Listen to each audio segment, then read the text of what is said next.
So Ted Osius is the former U.S. ambassador to Vietnam from 2014 to 2017, where he played an instrumental role in the reconciliation between U.S. and Vietnam. He worked with Senator John Kerry and John McCain to reconcile and to deepen economic, security, and political tie between the two countries during this period.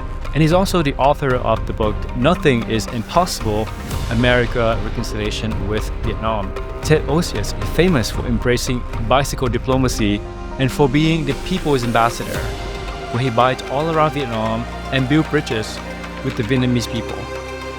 Ted later served as the vice president of Fulbright University, which is the first liberal arts university in Vietnam, and also the VP of Government Affairs and Public Policy at Google Asia Pacific. I'm just so excited to be sitting down with Ted. We talk about authentic leadership, how respect, empathy, and storytelling play a key role in diplomacy and building bridges across cultures, and the importance of the dinner table and breaking bread together as a way to build ties, trust, as a way to build bridges, break down walls, and share stories across cultures. The dinner table is the original social network.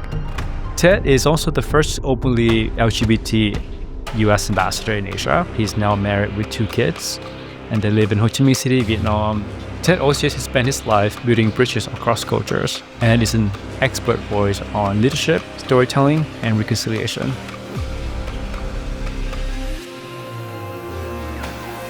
Welcome home, leaders, and welcome to the Empower Circle podcast, a global living room by Nexus Global, where we gather leaders, founders, and bridge builders to share the stories that shape how we live, lead, and belong.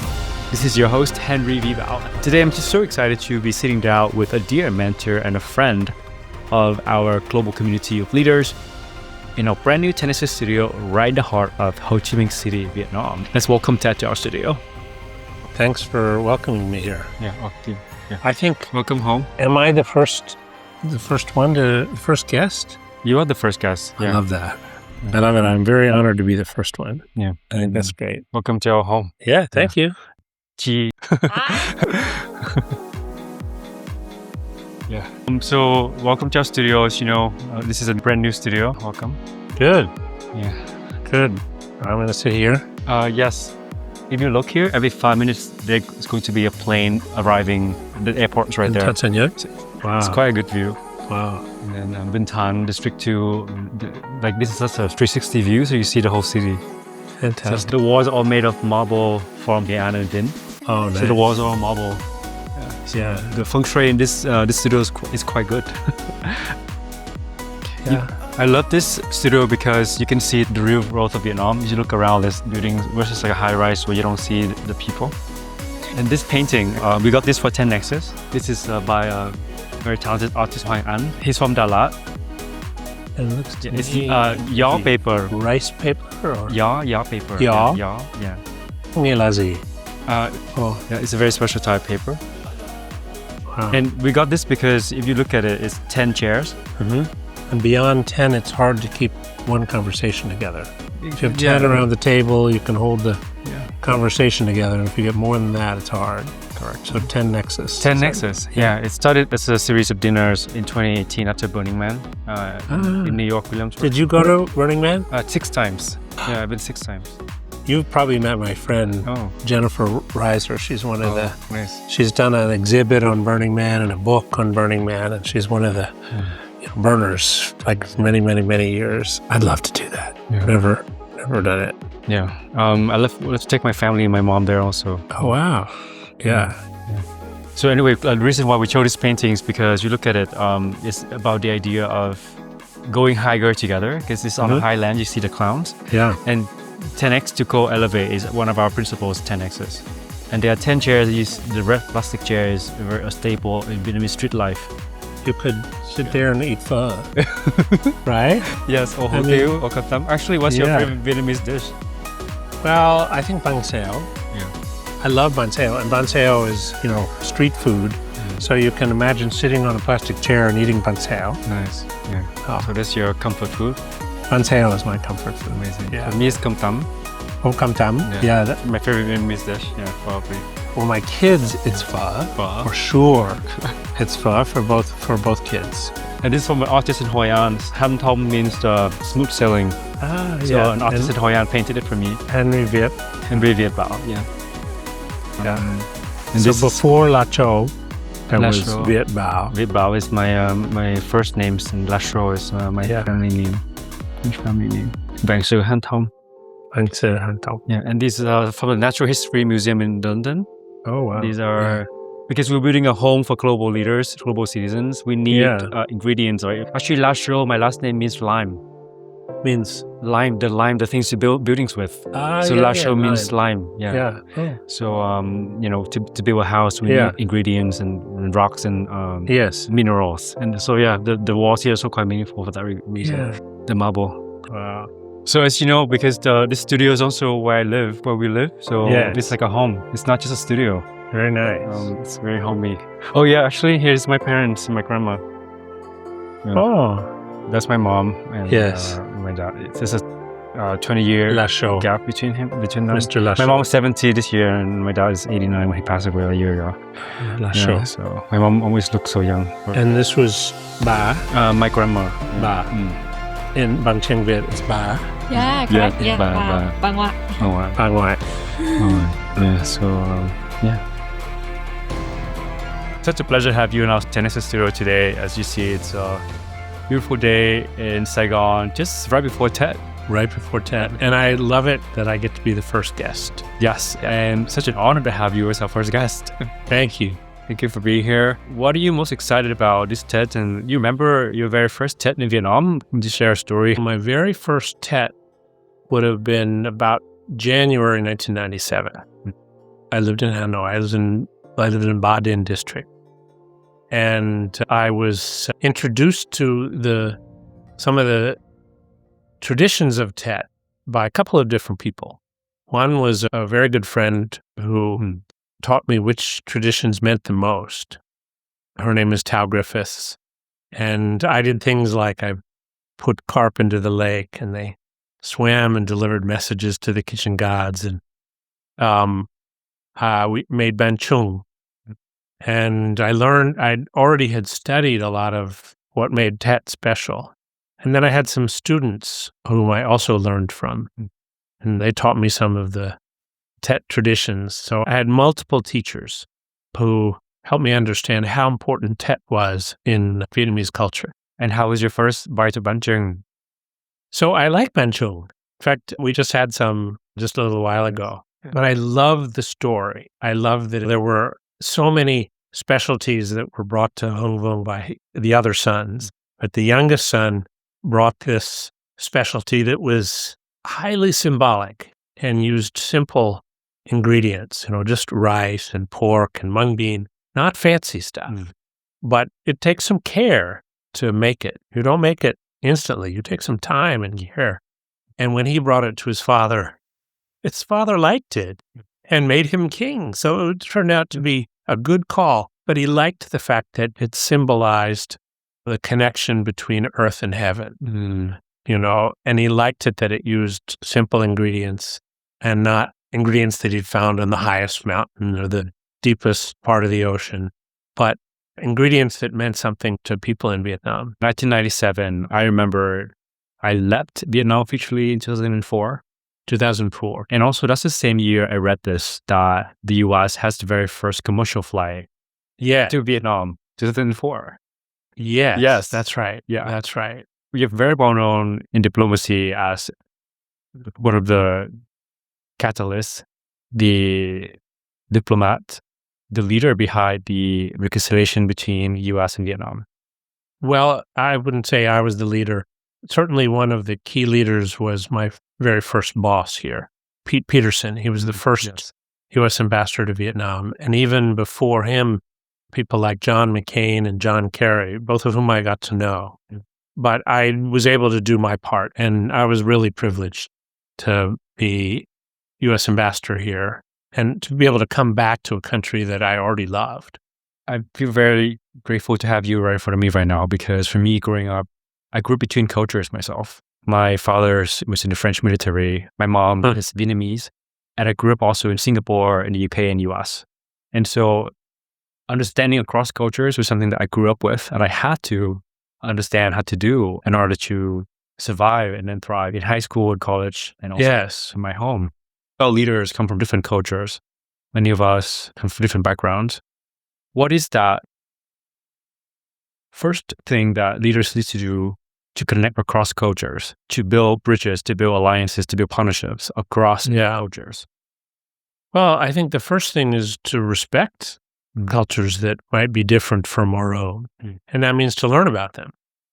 And for me, the key to respecting Vietnamese culture and history and traditions and art and all of that was the language. And the language isn't easy. Yeah. But, the only way to learn Vietnamese is, I think, also to learn about the culture. I mean, right from the get-go, I had to learn that there are many different ways to say you. I would say, for me and for you, and, or, if we wanted to be very respectful, I'd say Cho and you'd say Chu or Bak. Every time you refer to somebody, it's familial. So that tells you right there at the center of the language, there's family. And that's tremendously important in Vietnamese culture. And if you don't know anything about the language, you don't understand that. I learned so much about Tet, about Vietnamese traditions, about Vietnamese culture and music, and about its stories, its wonderful stories, as I learned the language. And that became kind of my window into Vietnamese culture. So what I learned was to respect Vietnam, its people, and its traditions. And I think if you want to make a difference, if you want to connect with people, it really helps to start with respect, because only through respect can you start to build trust. Think about it. If you're this is human relations, diplomacy, business. If someone is disrespectful, what do you hear? You hear the disrespect. Whereas if someone is respectful, then you start to build a little trust. And I found that as a diplomat, if I could show respect, then I could help build trust. And then with Vietnam, we could start to do things together. And trust can build on trust, especially if you're doing things together. But it all boils down at the beginning, I think, to respect. Respect. We need to start with respect, and then the language is how you show the curiosity and change other cultures. Well, every time someone would look at someone who looks like me and hear me speak Vietnamese, right away that conveys respect, because it took a long time to learn Vietnamese. It's hard. And so immediately by speaking Vietnamese, I was showing, I respect you, I respect your language, I respect your culture. And that opened doors. And I loved Vietnam once I had that opening into what it was to be Vietnamese. Beautiful. And I've read your book, Nothing is Impossible. Thank you. I love the book. There's so many wonderful stories here, which thank you. I'm so excited to go into today. In the book, I know you biked around Vietnam. Yes. And I thought it was so beautiful and ingenious to use sports and travel and it's an organic way to just connect with the people and show respect and interest and a true curiosity in the cultures. So I grew up, I speak French at home and I learned Spanish in high school and I took Chinese in college, actually. Yeah. I went to China for a whole month and I went to Spain for the whole summer and Italy. I want to ask you, when you bike around Vietnam, yes, do you have a few, I would say, phrases that you start greeting the people with? What were some phrases that you, in Vietnamese, obviously, yes, you would use to break down the walls and the barriers between strangers, essentially? I have a few in Spanish and French that I use, which immediately get people to, oh, wow, like he speaks the language.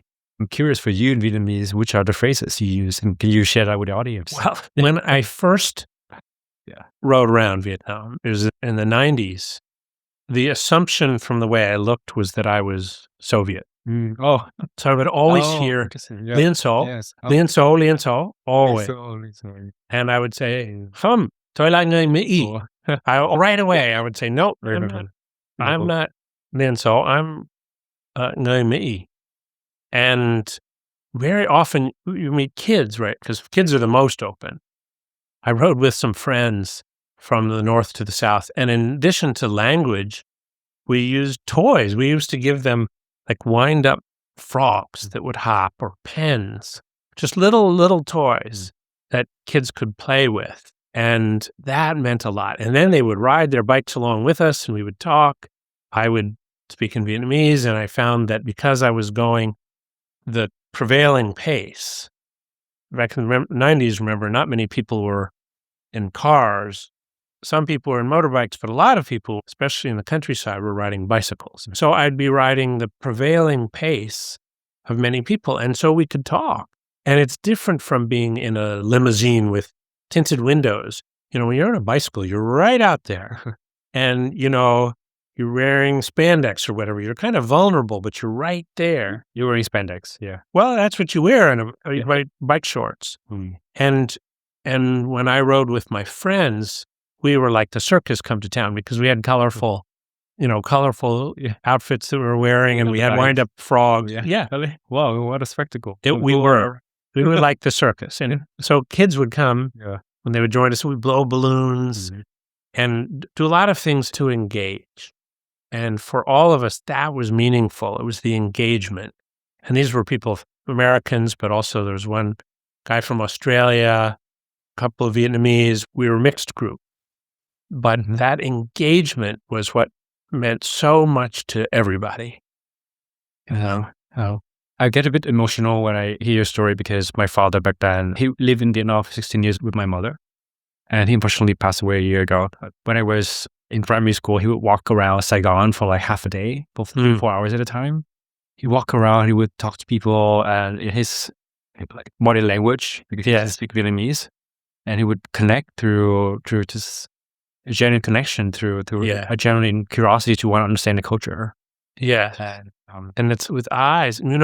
Like a huge proportion of our communication is body language. Yes. It's how you look. It's how you engage, how you touch someone on the shoulder. That's a big part of communication, more than words. So how can leaders be better, essentially be more self-aware of our body language and our energy that we put out when we enter a room? Any tips from a experienced diplomat or leader for yourself? Well, I found, and everyone's going to be different, but I found that the best way is to be real, because anybody can smell a faker from a long way away. Yep. And I found that you talked about leaders. Well, I found that the most effective way to be a leader was to be authentic. And if you could be authentic, you had a chance of reaching people. And if you were faking it, no chance. Again, because I think people can tell the difference. Right from kids, from the time people are kids, they know who's being real with them and who's not. They can differentiate. So I found, especially as I had positions of increasing responsibility, that being real was crucial. And that's sometimes what I tried to share. And I would go to schools in Vietnam and talk to young people. And sometimes I'd get that question, and I urged people to be themselves. That was, I thought, the best way that they were going to find happiness and actually also find the ability to be leaders. Authenticity in leadership. I think it's really important. Yes.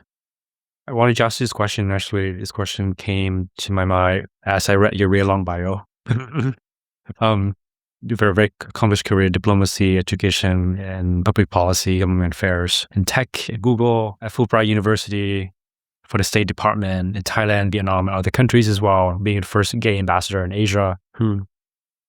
This question came to me because for me as well, being a host and a founder now, a storyteller, a leader, leading teams right now, when I enter a room, I wanted to ask you, how do you decide which aspects of TED to lead with first when you enter a room?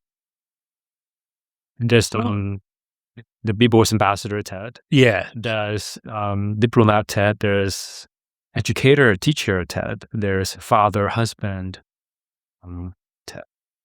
Well, maybe I could tell you a story about one time when I was all three. father, husband, and ambassador.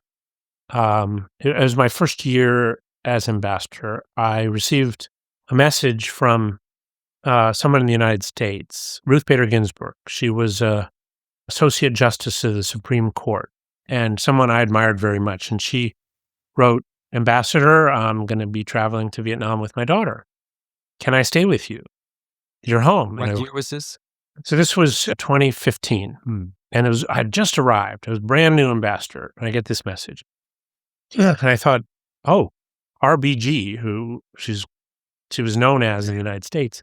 Yes, we would love to have you stay at our house. So I wrote back to her and said, yes. This is icon.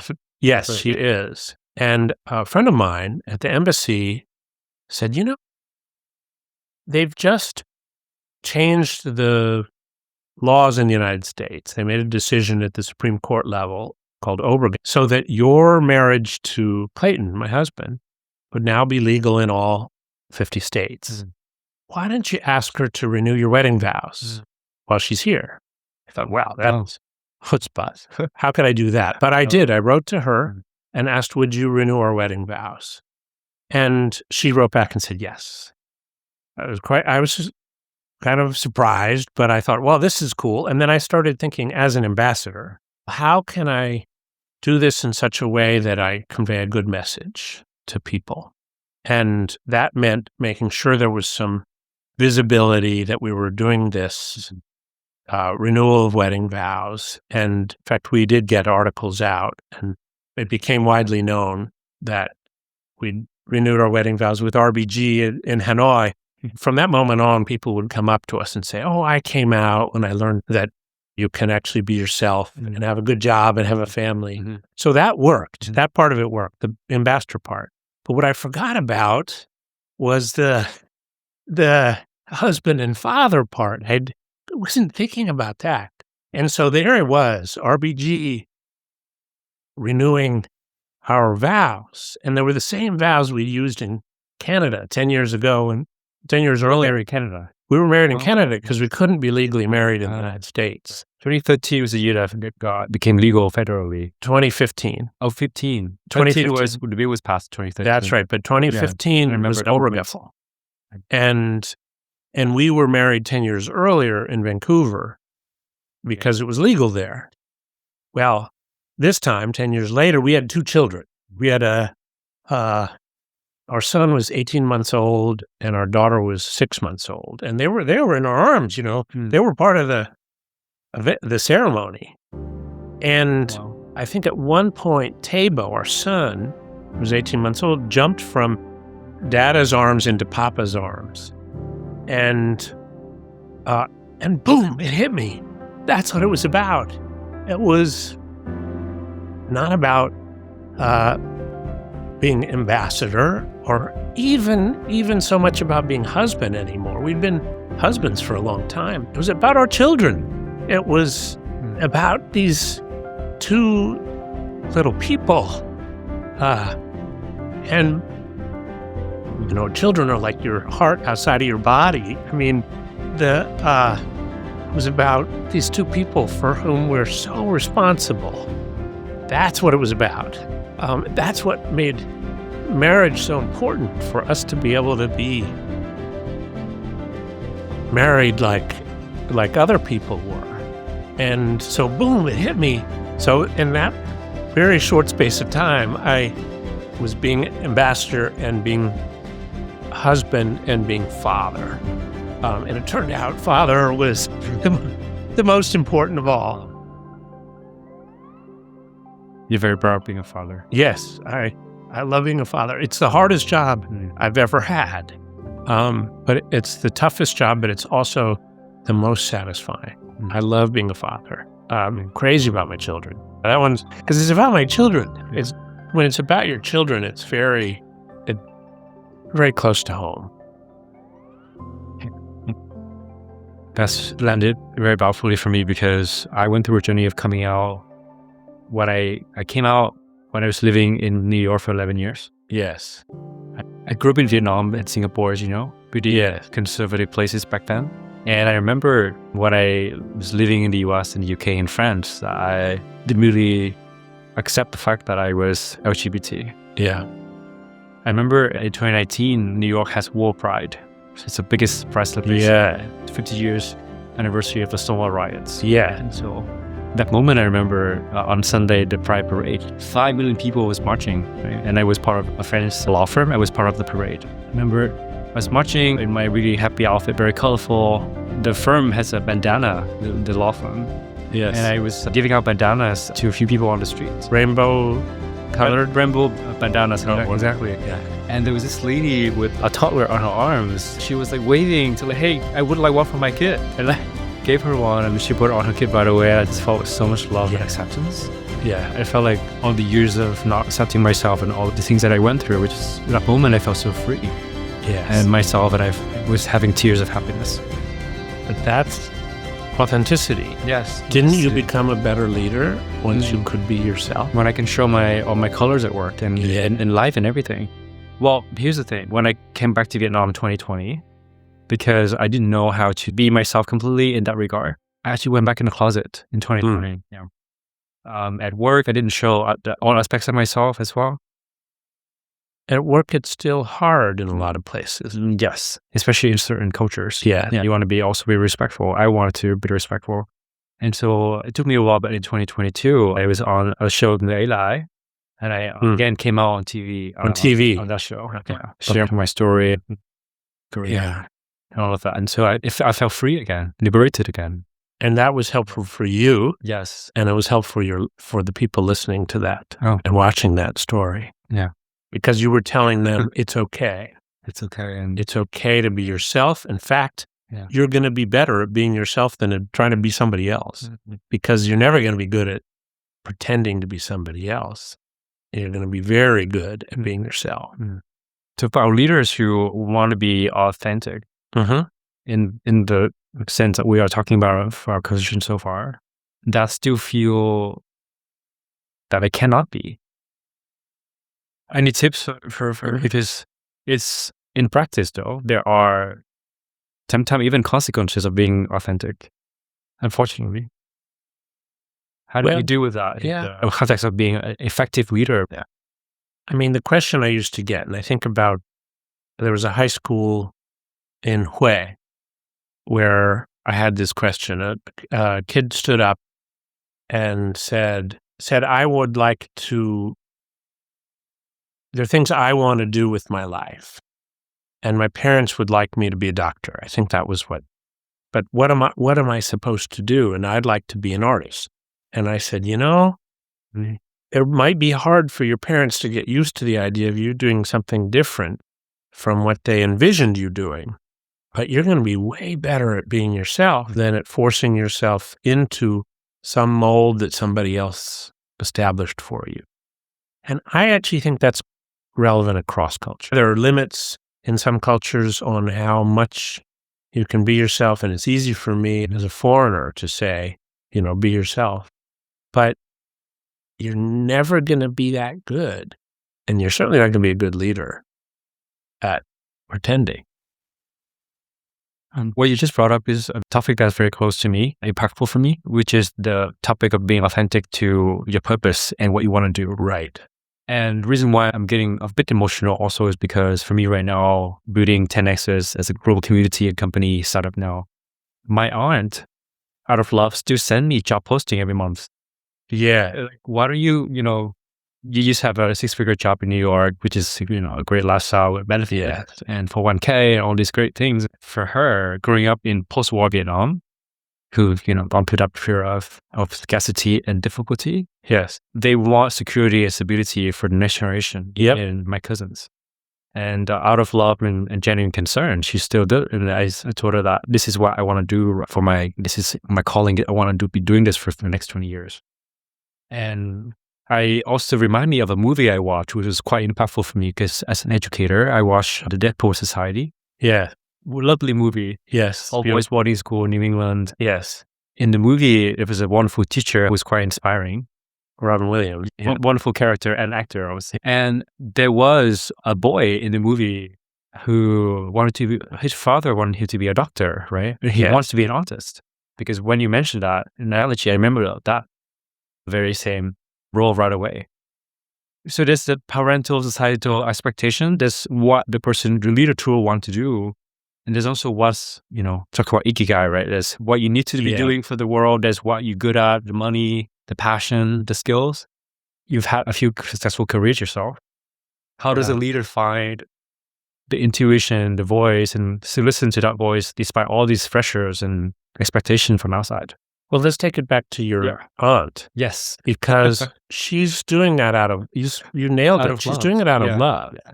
She's recommending what she thinks will make you happy. It's based on her worldview, which is that stability matters a lot. And she comes from a country where there hasn't been all that much stability, at least until recent times. So she's doing it out of love. So I think you got to start by respecting why she's doing it. And you clearly do. You understand that it's out of love. But ultimately, you'll have to help her also respect where you come from, that you're following your passion, your purpose. There are only two things that matter in life, if you boil it down.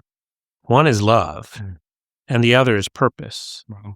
And there are going to be times in life where love predominates, and there are going to be times when it's all about finding and pursuing that purpose. And a satisfying life has both love and purpose. You can't take them away and have it be okay. So you need to pursue your purpose, just like as you need to pursue love. I think it's not often that you get to have both at the same time. There'll be times where it's all about love, and there are times where it's all about purpose. But when you have them both, that's a happy life.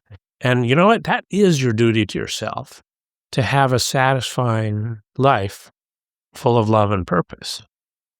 Because I 100% agree with you. Yeah, and it's difficult sometimes because in our culture, filial piety is such an important value, respecting for the elders and ancestors and the family. Which is wonderful. Yes. You could be very deeply respectful of that, deeply respectful of your aunt and her motivations and why she wants the best for you. She just wants the best for you. That comes out of love. You can be respectful of that, but you also have to respect yourself. And ultimately, she has to respect your decisions. Yeah. You're an adult. She has to respect your decisions. It's a little different for kids because there's a time when they just really don't understand and their parents have to guide them. But as now the parent of two adolescents, you have to start relinquishing that at a certain stage because they're going to choose their own path, ultimately. And it's hard for parents and even for aunts. It's hard to relinquish that because the whole time when they were growing up, you had to guide them. But you're in your 30s. It's your call. Yes. You too, Ted. Well, I will send this episode to my aunt, and hopefully she listens to this. No, and if she wants to be mad at me, that's okay. Well, yeah, that's give me such a relief because I thought it would be great if I can pursue my purpose and have my family, and especially the people I love the most, support you. I mean, they do support me in multiple ways. They will continue, and they will. I don't know. Do you know Henry Nguyen? Yes. So I met him. Yeah, Henry's wonderful. He was a classics major in college. Yes, in Harvard, right? Yes, in Harvard. And I think probably at first his parents thought, why are you going to be a classics major? They wanted him to be a doctor. So he went to medical school. And he practiced filial piety, went to medical school as they wanted, and even started out as a doctor. And then at a certain point he said, no, this is not my purpose. And then he has proceeded to help Vietnam develop. That's what he's doing. And he supports Fulbright University. He's doing wonderful things for Vietnam. And his parents are proud. He's not a doctor. It's okay. His parents are still very proud of what he's doing. He's making a huge difference. Wow. So there's a theme here that I see. There's the fact that Henry moved to Vietnam and moved back to Vietnam. You moved to Vietnam and Thailand. I moved back to Vietnam also. Yes. My third time living here. Oh. Third time. Amazing. And the reason why I talk about the move to another country is in Vietnamese, we have a phrase called Thiên thời địa lợi nhân hòa. Thiên thời địa lợi nhân hòa, which means that when the right person is in the right land and the right opportunity and the right timing, things flourish. like flowers and butterflies, you know? It's true. Đã nói cho Ted. Đại sứ. Đại sứ là người nữa Việt Nam, nữa Mỹ. Oh, that was the biggest compliment he could possibly give me. Yeah. That, he was a teacher and he was critical of my Vietnamese. He said, phát âm không đúng. He would correct me, but he knew that I loved Vietnam, and he gave me this compliment of a lifetime. You're half Vietnamese. I think that's fantastic. So I think I did find the right place and the right time for me. And now it's the right place and the right time for my family too. So my kids have lived in Vietnam longer than they've lived in the United States. And they're thriving here. Mm-hmm. They're in a wonderful school and they're happy here. Mm-hmm. Yeah. So it's okay to, sometimes that your right time and your right place might not be your quê hương. Because I've left my old quê hương behind, but we're in a new quê hương. Where do you consider home? Where do you consider your other homes of quê hương? Yeah, well, I mean, my first quê hương would be in the United States. That's where I grew up. And which cities or states? So I really grew up in Annapolis, Maryland. I was born in San Francisco, but I grew up in Annapolis, Maryland. And then I've spent actually longer in Washington even than I did in Annapolis. But I feel like now I'm in quê hương Thứ Hai. This feels like home also. And we've made this our home. For me, the third time. For our family, we're making it our home for a second time. And it's our home. It's our quê hương now. So then the question I wanted to ask you is, what makes a home? What makes a place feel like home? Well, people. Yeah. It's all about the people. So I'm here with my family, so that makes it our home. Now, we've come back to a place that we knew well. Maybe we could have moved to somewhere that we didn't know, but then we'd have to start all over again. And we have roots here. And I've been coming here for more than 30 years. It's been part of me for more than 30 years since I first started learning Vietnamese in 1995. This has been part of who I am. And when I, for my career at least, the through line from being a diplomat, being in business, Google, the through line of all of those is Vietnam. So Google, for example, I went off to Singapore to work as an executive at Google. One of the things I'm most proud of for my time at Google was that I helped Google make the decision to set up in Vietnam. I started at Google in 2019. Oh, wow. And during my time at Google, there was a lot of worry about moving into Vietnam. A lot of lawyers were saying there could be challenges, Googlers could be arrested. They're worried about all kinds of things about establishing a Google office in Vietnam. And I said, well, yeah, there could be challenges, but there's also incredible dynamism and innovation and people who are hungry to have access to the world's knowledge. And so I brought the president of Google Asia Pacific to Hanoi, and I introduced him to many leaders in Hanoi, including the Minister of Information and Telecommunications, Nguyen Man Hung. Over time, he saw from him, from the minister, from other leaders that I brought him to see, and especially from the young people of Vietnam, he saw possibility. And so we set up some production facilities in both the North and the South at Google. And then the president of Google Asia Pacific said to the lawyers, thank you for your advice. I understand that not every T will be crossed and I dotted, and we won't satisfy all of your concerns, but we're going to do it anyway. We're moving in anyway. And now Google's doing great. Tech companies are doing very well in this country because it's open. It's dynamic. It's open, and people are talented and willing to work hard. And so Google is doing well, but not just Google. Lots of tech companies are flourishing here. Yes. Lots of companies are flourishing here. Yeah. Well, I really feel this is our time Yeah. for Vietnam to rise together. Yeah. And for us to also contribute and rise together with Vietnam. And that's the reason why I came back from New York and I'm here now. This is the moment. I think at the Party Congress, they call it the era of the nation's rise. Amazing. And it is. I get chills. No, Vietnam is charging ahead. The idea is in 20 years for Vietnam to be in one of the world's top 20 economies. We have 20 years. 20 years. Wow. The 2045 would be the 100th anniversary of Vietnam's independence. And by then, Vietnam intends to be a high-income country, and it will be. Wow. It will. Oh, no, I have zero doubt. Yeah. And in fact, I'm putting money into this. I'm investing. Yes.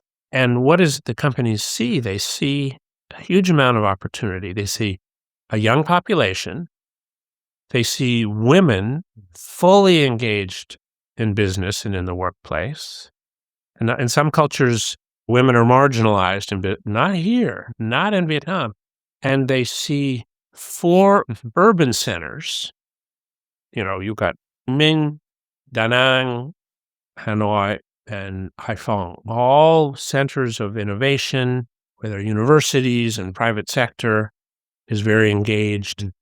So you've got good demographics, motivated people, stable government, and a clear agenda that's going to make Vietnam not only a tiger, but a thriving, I think, ultimately high-income nation in 20 years. So it's a very positive, interesting moment to be here. I'm very optimistic. That's a big part of the reason we're here. Yes. We knew it was best for our family. We also think the opportunities here are huge. There's so much hope and so many positive things happening in this country right now. Amazing. That's very powerful because for you've seen Vietnam through the lens of a diplomat and a policymaker and a leader, educator for 1997, right? So how many? 1996 was my first visit. That's the year my dad came to Vietnam first time too, 1996. Well, yeah. In 1996, the very first, the same time. When your dad came here, Vietnam, half of the country, half of the country lived on less than $1 a day. Yes. Poverty was 50%. Now poverty is more like 2 or 3%. And Vietnam, for 30 years, has been growing fast. The last few years has been 8% each year. It's one of the fastest growing countries on the planet. And why is that? People work really hard. Chăm chỉ is a word I always think of because people are so industrious. They work so hard. And they have, since the time of Doi Moi, but especially the last 30 years, they have opened the country's been open to innovation, to investment. It doesn't mean there aren't problems. Of course there are. There are obstacles to be overcome. There are infrastructure obstacles. There are things that could be better in the education system. There are ways that the government could operate even more smoothly. But there's a plan to get past those obstacles. And I think the plan is solid. And I think the people who are going to implement that plan are committed. And I think that'll happen. I've seen Vietnam succeed so often. I think it'll happen. Yeah. I'm quite optimistic as well. And thank you for sharing your insight. The resilience you mentioned, the work ethics come from, I believe, our history being part of multiple global forces, Chinese imperialism, and then French and American, and all these forces. And Vietnam, the Vietnamese people has always been very strong-willed, I believe. And the resilience came from that history. Yes. The fact that our median age right now is 32 is great as well. We are very helpful. The young people are just ready to surge ahead. We're ready to absorb expertise from overseas. We're ready to collaborate with the world. Right. The EU just became a strategic partner of Vietnam as the US. Yeah. I believe Vietnam's doing a lot of things right. I agree. Openness. That engaging with EU, United States, with China, with ASEAN, with the Middle East, that's openness. And that is Vietnam's superpower. Yes. I think that's a superpower. Amazing. That openness. There are other countries that have chosen to remain closed. Maybe build a wall around the internet or, other ways to stay closed. We're going to be completely self-reliant. That's not the way. I think the openness is Vietnam's superpower. And resilience that you mentioned, I do think is rooted in history. So how many times have the Vietnamese pushed out foreign invaders? Yes. Well, 22 wars with China. Oh, 22. 22, the most recent one from 79 to 91, where thousands of people died on the northern border. And guess what? They pushed them back. War with France. Guess what? They pushed them back. War with the United States. Guess what? We were pushed back too. Again and again, Vietnam has resisted foreign domination. I was telling an historian today about the Bac Dang River. So there were 3 great battles. So 10th century, 2 great battles in the Bac Dang River. Both times, iron-tipped stakes were put into the river, and the Chinese fleets came up the river, and the tide fell, and the ships fell, and they were impaled. Self-impalement was the strategy. And the Vietnamese did not forget that strategy. So when Kublai Khan tried to dominate Vietnam, guess what? In the 13th century, another ruler, another leader, used the stakes once again. And Kublai Khan's navy was also impaled. So it was the weight of the enemy was used against it. That happened to France. And it happened to the United States in the century just before this one. We were self-impaled. The weight of France was used against itself at Dien Bien Phu and elsewhere. Yes. And the weight of the United States was used to defeat the United States. It wasn't just the weight of Vietnam. But that's a resilient people. Keep pushing back against domination by anybody else. Thing is the resourcefulness of the ingenuity of the people as well, which is not such innovation for us. Well, it's strategy. I mean, General Giap had studied what happened on the Bac Dang River. He had thought about it. I am sure To Lam has studied what happened on the Bac Dang River. I'm sure, Vietnam's leaders are students of history and understand what has caused this country to prevail. It's a middle-sized country, but it's not a superpower. It's a middle-sized country.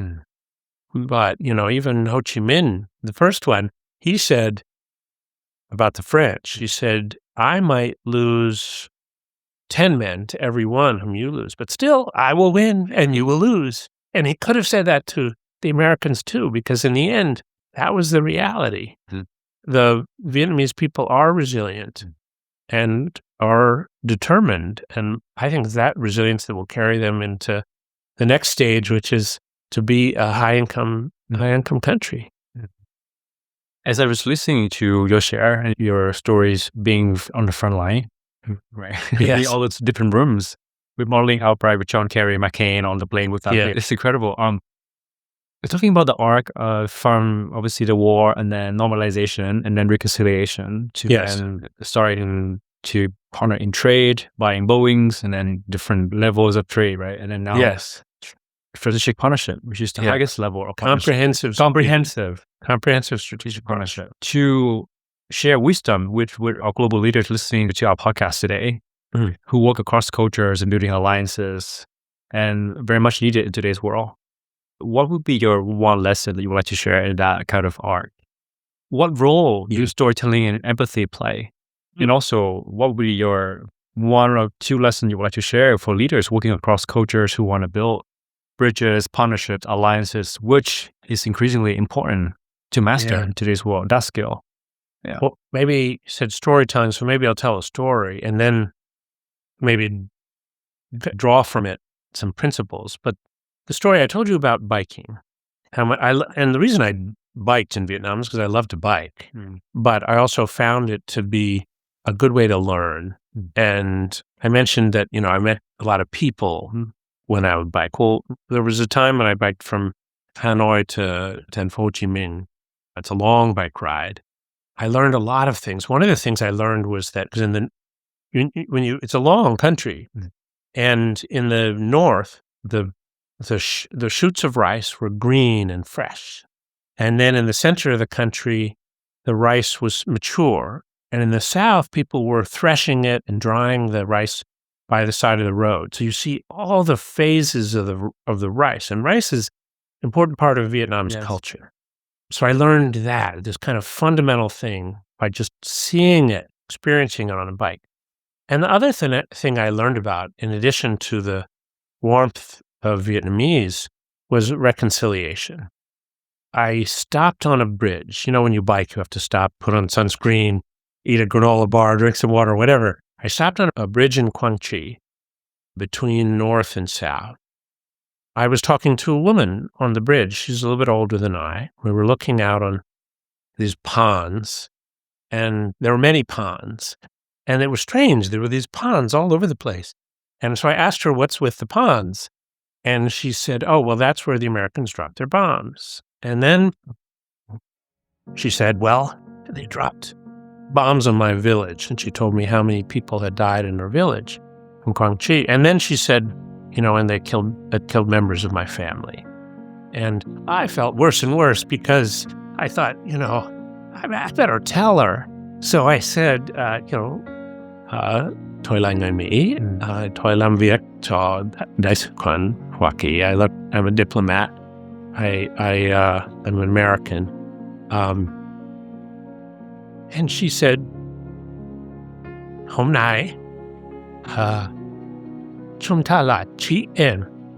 So not just, we're friends now, because that's a typical thing you might say. Well, our countries are now friends. It was only 17 years after the war. No, but we're family. She was my older sister, and I was her younger brother. To me, that's important. That's a lesson of reconciliation. Because how could she get to that place? She had lost members of her family, her country had been devastated, but she had gotten to a place where I could be her little brother. And I told that story to the U.S. Senate when I was confirmed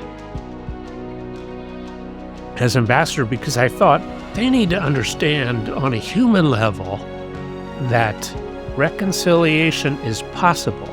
It isn't easy necessarily, but it's possible. And it's possible because people are, in Vietnam in particular, open to it. They're willing to have reconciliation because it will make lives better for their children. That in fact, a reconciliation with the United States would make Vietnam a more prosperous, more secure place so that their children could have, that woman's children could have a better future.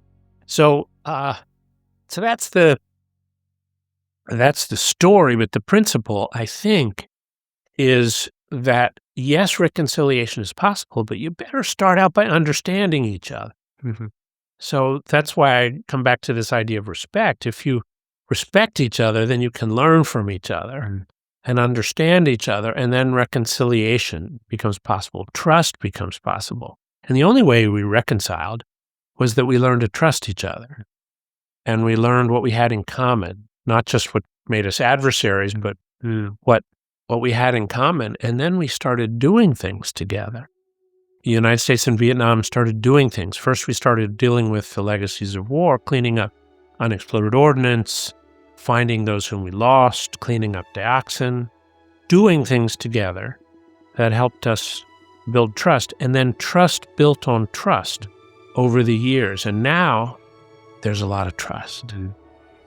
And that's partnership, I think. And that's good for both of us. What we just shared, there's so many gems that we would like to, or lessons that we'd like to apply to our SWBL global community. It started with trust and curiosity and creating spaces for storytelling. Yeah. To understand each other's cultures better. And then we can learn common topics about leadership, AI, different storytelling. And then we can co-create. Because when we have a gathering of global leaders in one room, it's very powerful. We can do so much together. We can be the catalyst for a lot of change and hopefully co-create. If there's trust. Yes. And how do you get there? Well, storytelling actually helps. Yes. Because when people can authentically share stories, that opens the space for trust, I think. And for something, reconciliation's hard, but it opens the space even for reconciliation.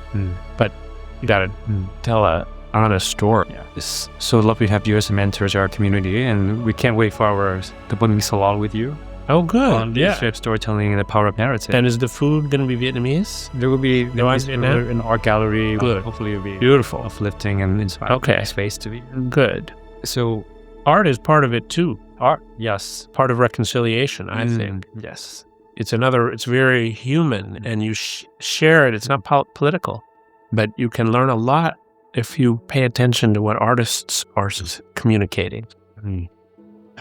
Art is, I think it's in 5 perspectives. And perspectives what we need to start understanding and, but empathy. Yes. Food helps too. Food helps. Yes. Oh, so this is a great question to ask you. You've probably been part of many dinner tables. Yes. I suppose I have. Yeah. So, food in diplomacy, business, building relationships. Yes. I guess food is a big part of it. It is. Yeah, food is nice. Food helps. Yes. So what is it about food that I think breaking bread is something done for a century. For centuries. Because having you break bread with someone and not kind of communicate and build a little bit of trust. So I had in the ambassador's house, beautiful home. I had a table that would seat maybe 18 people. In Hanoi or Ho Chi Minh? Hanoi. And at a table of 18, you can just barely hold a conversation together. But food helps. And we might serve foreign food, something that was cooked in Australian style or American style, maybe American wine. But a lot of times I would also serve banh xeo. Banh xeo happens to be one of my food, right? Well, I love banh xeo. Yeah. And so the staff at the house cooked beautiful banh xeo, really good banh xeo. So jealous. Sometimes we would have banh xeo. I can visit your home and have the banh xeo. Oh, it was a wonderful home. My children learned to walk in that home. Oh, wow. That home has a lot of meaning for us as a family, and it was the best job I ever had. So I love that. So have you heard of an idea of a Jeffersonian dinner? The idea being one where you really share. Yes. Selective conversation on a table. Yes. That's the best kind. Yes. When you can do that, you can make things happen. Whereas if you're just talking to your neighbor, it's harder. But if you concentrate it, you can sometimes make really important things happen. We'd love to invite you to a Nexus dinner of that format. I'd love to do that. 8 to 14 leaders around a table and one collective conversation. I'd love to do that. So I had a dinner focused on reconciliation once. I didn't even realize it was.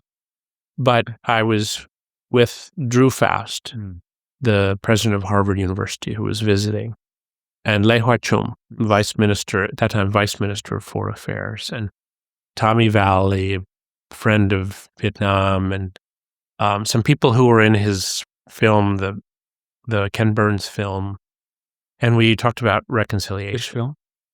So the Ken Burns film was called The Vietnam War. It's quite famous. Yeah, PBS film. Share with the audience who might not know. Oh, it's very well known. But wonderful. And 1/3 of it is in Vietnamese. Bao Often is an American documentary with 1/3 in Vietnamese, but fully 1/3 of the dialogue is Bằng Tiếng Việt. Anyway, I asked Drew Faust for some advice because I was trying to get some support to clean up a cemetery in the South that I thought was very meaningful to the cộng đồng người Mỹ nước ngoài, người Mỹ gốc Việt in the United States. Người Mỹ gốc Việt. Người Mỹ gốc Việt. So these are descendants of Vietnamese people in the U.S. who were born and raised in the States. That's right. Yeah. And Việt kieu is not my favorite term. My favorite term is cộng đồng người Mỹ gốc Việt. I think it is a little bit more accurate because Việt kieu has connotations. Which is very curious because I've been called Việt kieu many times. Well, sometimes what it's connotations meant someone who wasn't here during all the troubles, and so sometimes it's a distancing term. Whereas Mỹ gốc Việt is more neutral. Uniting also. I think so. Anyway, that community thought that cleaning up the cemetery, Bien Hoa Cemetery here in the South would be very helpful, symbol of reconciliation. And so I asked for advice from Drew Faust because she'd written about the Civil War, our Civil War, and she understood wars and cemeteries. She'd written a book about cemeteries. She really understood this subject well. And she said, the first thing, Ambassador, is stop talking about the dead with like a capital T and a capital D. Understand that it's about people who died. You're talking about showing respect to people who died. And I said, okay, well, that's helpful. And then Lei Hoi Chung said, all these symbols, flags and everything, that's actually not very helpful. And I said, well, how about if it's just about digging ditches and cutting down some tree roots so that the graves don't float away? You're just maintaining the cemetery. No symbols, no flags, no leaflets, nothing like that. Just dig some ditches and cut some tree roots and clean up the grave sites. And he said, well, maybe something can be done. And in fact, something was done, and we were able to move more step towards reconciliation because of a dinner table conversation. So I think dinner table conversations can be quite powerful. Yeah. Because the dinner table is the original social network. Yeah. Centuries, millennia ago, that's how we connect with each other socially. And told stories. We told stories. Even before we had written language to do so, we human beings squatted around the fire. Before we had nice, dining tables, we squatted around the fire. But our bodies are built so we could squat on our haunches and tell stories.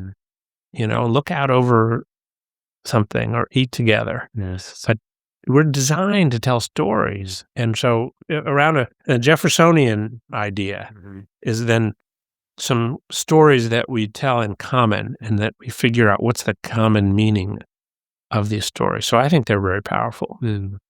Beautiful. So we're going back to the original way of connecting. Yes. Gathering circles, salons, dinners. Well, it's better in a lot of ways than social media. Yes. Because you look people in the eye. A nice hug. You hug and you break bread. And that's I love that. different from Facebook or whatever else, TikTok. Those, they have their uses, but I think actually people telling each other stories face to face is powerful. Yeah. In this age of AI and digital automation, we want to bring back the art of in-person connection throughout events.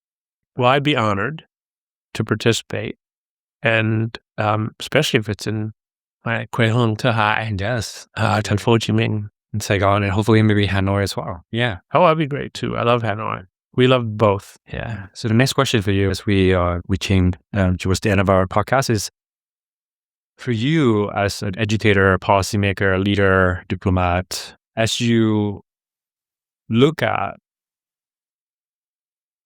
the curriculum for leaders today, as we are building a global school for leaders. In this age of AI, and there's so much change every 5 years. Actually, the idea for 10Nexus is we want to build a lifelong global school, lifelong global learning community, right? What are the skills, the mindset, the most important things that leaders today's world need to master?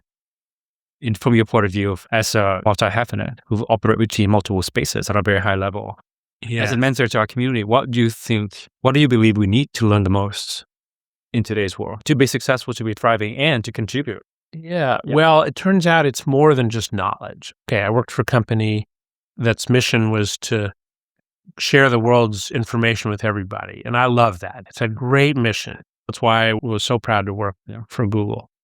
But can I tell you another story? Yes, please. Okay, so I mean, I was in Hanoi, my first time in Vietnam, living in Ba Dinh district, and I had some students. My landlord in that neighborhood said, "Would you teach my son English?" And I said, "Yes, but I would rather do it in a classroom than just come and be his tutor." So he had 10 students, 5 girls and 5 boys, and they were between the ages of 15 and 20. So all teenagers, high school or first year in college.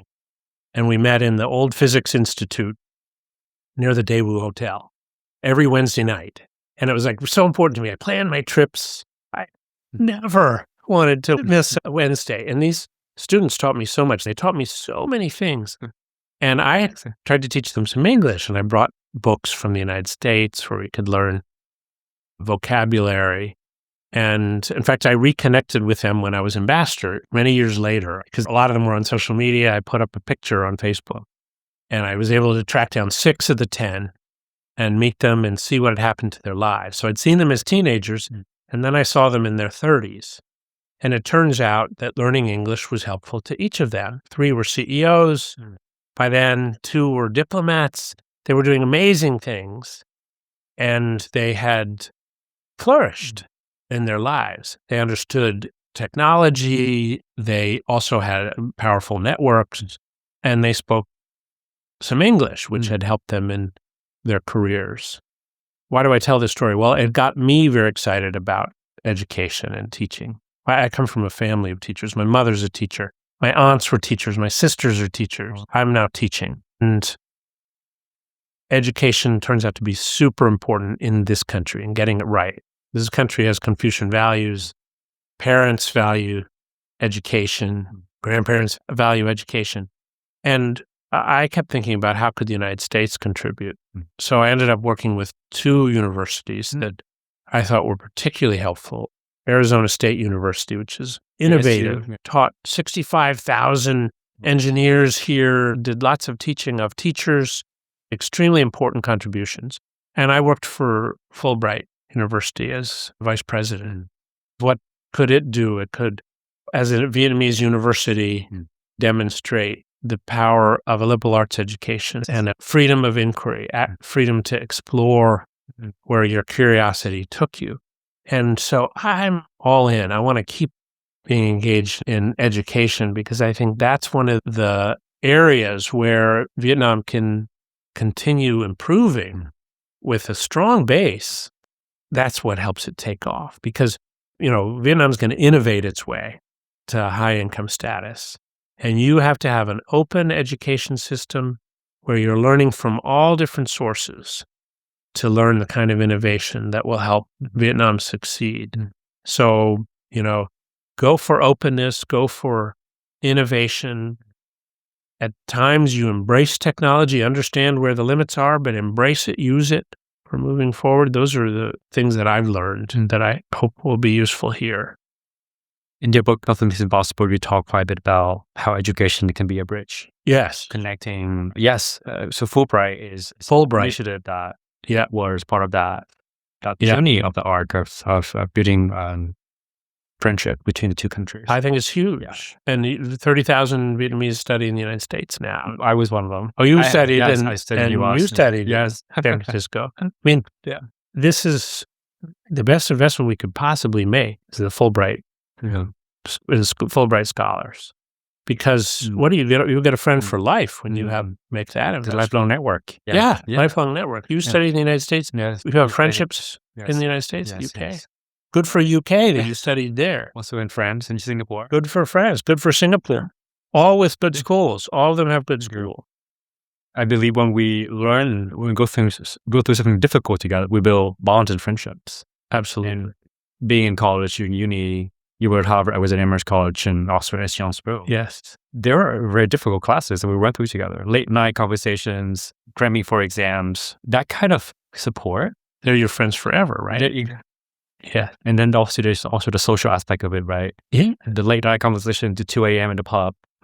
Lifelong friendships. Yes. And they'll support you each step of the way as you... I bet they're supporting you in 10 Nexus. Yes. Those friends from... Some of them will come here in the studio and sit down with me as we do the podcast as well on the First Fest. Yeah. And we hope to build that lifelong community for our leaders.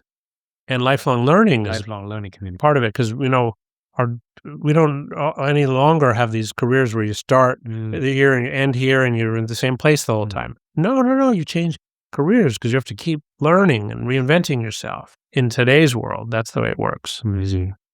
Yeah. And the key part is learning from each other. Yes. And how do we create spaces where that could happen in the most beautiful, organic way? Yeah. Retreat salons, dinners, through our social events. Good. I'm really so grateful to have you as a mentor, teacher, and a friend to our community. And well, I'll be honored to be part of it. I look forward to that Jeffersonian dinner. Okay. So before we wrap up, we have a fun round of rapid fire. Okay. Shoot. So, and just be 3 to 4, and then the goal is just to answer whatever comes to your mind first. Yeah. Don't think about it too much. Correct. Okay.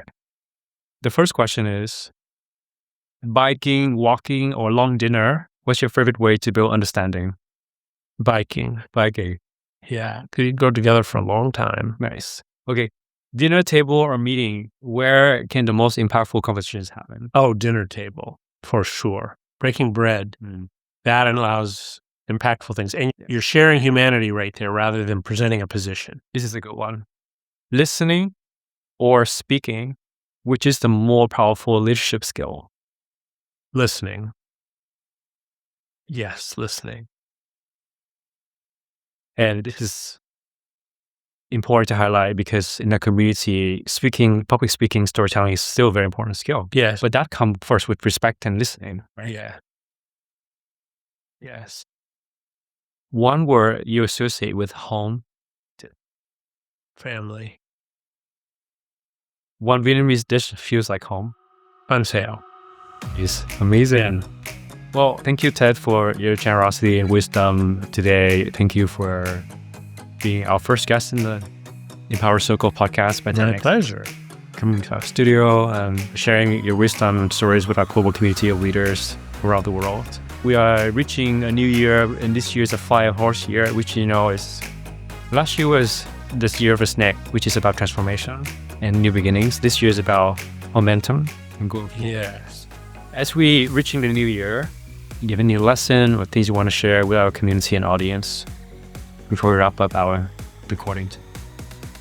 I think it comes from one of your rapid fire questions about listening. I think for me, one of the big lessons of being ambassador was when I stopped thinking about my own agenda and started listening. That's when amazing things happened. And, I had a chance to listen to some very wise people who said, invite the General Secretary of the Communist Party to come to Washington and things will change. I did, and things did change. And if I hadn't listened, I would have missed that opportunity to make the biggest difference I was able to make as ambassador, getting Nguyen Phu Trong into the White House. That made a difference in our relationship. If I hadn't listened, I would have blown it. And I'm glad I listened. Listening. Yeah. Thank you for that gift and reminder. Well, thank you everyone for tuning in today. Thank you, Ted, for making time. And I wish you and your loved ones a wonderful new year ahead. Thank you. And you're the horse. You're the horse. You're the fire horse. Let's go further, higher together.